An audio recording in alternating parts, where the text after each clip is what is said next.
네, 김보미의 뉴스카페 시간입니다. 김 기자, 오늘은 어떤 소식으로 출발할까요? 네, 아무래도 올해를 마무리하는 시점이다 보니까 2022년 내년과 관련한 내용으로 준비를 했습니다. 네. 내년에는 유독 글로벌 각국에서 대선, 총선, 중간 선거 할 것 없이 굉장히 많은 이 정치 일정들이 좀 기다리고 있는데요. 이런 이슈에 따라서 또 글로벌 증시가 오르기도 하고 또 내리기도 하기 때문에 첫 번째는 이런 정치 일정과 관련한 큰 윤곽을 잡아보는 시간으로 마련을 했습니다. 바로 들어가 보죠. 내년 눈여겨볼 정치 일정 어떤 게 있습니까? 네, 동학개 및 투자자 분들을 좀 주로 투자하는 국가들을 위주로 정리를 해봤는데요. 예. 3월에는 중국 양회 개막을 시작으로 해서 우리나라 대통령 선거, 그리고 홍콩에서 대통령 권한을 갖고 있는 행정장관의 선거가 예정이 되어 있고요. 그리고 4월에는 프랑스에서 대선과 총선이, 그리고 7월에는 일본 참의원 선거가, 10월에는 브라질 대선이, 그리고 11월에는 미국의 중간 선거 일정이 기다리고 있습니다. 중요한 선거들 우리나라 말고도 굉장히 많이 있는 것 같은데 특히 네. 미국과 중국 같은 경우는 좀 우리가 증시에도 영향을 많이 줄 수 있으니까 눈여겨볼 만한 것 같습니다. 한번 살펴보겠습니다.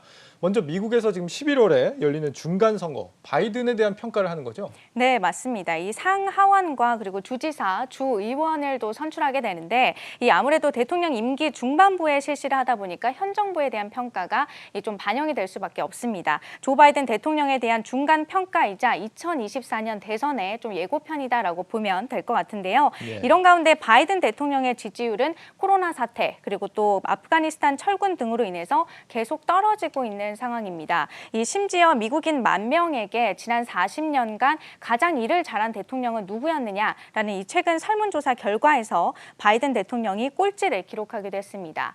바이든 대통령으로서는 어떻게든 좀 이 지지율을 끌어올려야 하는 과제를 안고 있는 건데요. 이 미국 국민들의 가계 금융 자산 중에 약 40% 이상이 주식이기 때문에 이런 유권자들을 잡기 위해서라도 주가 부양에 힘쓸 것이라는 관측이 나오고 있습니다. 이 아프간 철군도 문제지만 경제 문제가 특히 발목을 많이 네, 잡는 것 맞습니다. 같습니다. 물가 상승을 막지 못했다 이런 부분인데 네. 민생에 굉장히 부담을 주는 것 같습니다. 다음은 이제 중국입니다. 중국은 이제 3월에 열리는 양회가 최대 변곡점이 될 거라 이런 전망이 나오죠. 네, 맞습니다. 이 양회 같은 경우에는 중국 정부의 어떤 이 정책 방향을 큰 틀을 결정하는 최대 정치 행사인데요. 특히 내년에는 시진핑 국가 주석의 이 당 총석이 3연임을 확정짓게 되는 만큼 중국으로서는 의미가 큰 한 해가 될 것으로 좀 보이고 있습니다. 증시에서 주목할 부분은 양회 랠리가 될 텐데요. 지난 20년간 어떤 중국 증시의 움직임을 좀 살펴보면 양회 한 달 전으로 일부 정책적으로 수혜를 받을 수 있는 업종들에서 강세장이 나타나기도 했었거든요. 이 시기에 중국 정부의 어떤 방향성을 눈여겨보는 것도 도움이 될 것으로 보입니다. 예. 그리고 전문가들은 내년 양회에서 이 중국 정부가 경제를 안정시키기 위한 다양한 부양책들을 내놓을 것으로 좀 내다보고 있는 상황입니다. 그리고 내년 경제 성장률 목표치의 하향 조정 여부도 또 양회에서 관심 포인트가 될 전망인데요.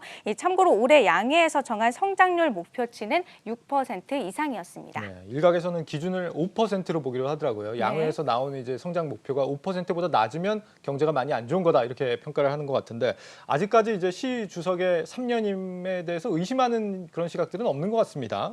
양회가 이제 근데 2월 이후에 2월에 이제 베이징 올림픽이 있기 때문에 네. 그 직후에 열리는 것이고 또 지금 부동산 그 헝다 리스크가 있잖아요. 이런 부분 때문에 경제에 얼마나 영향을 미칠 것이냐 이런 부분까지 면밀하게 함께 보면서 상황을 좀 지켜봐야 될 것 같습니다.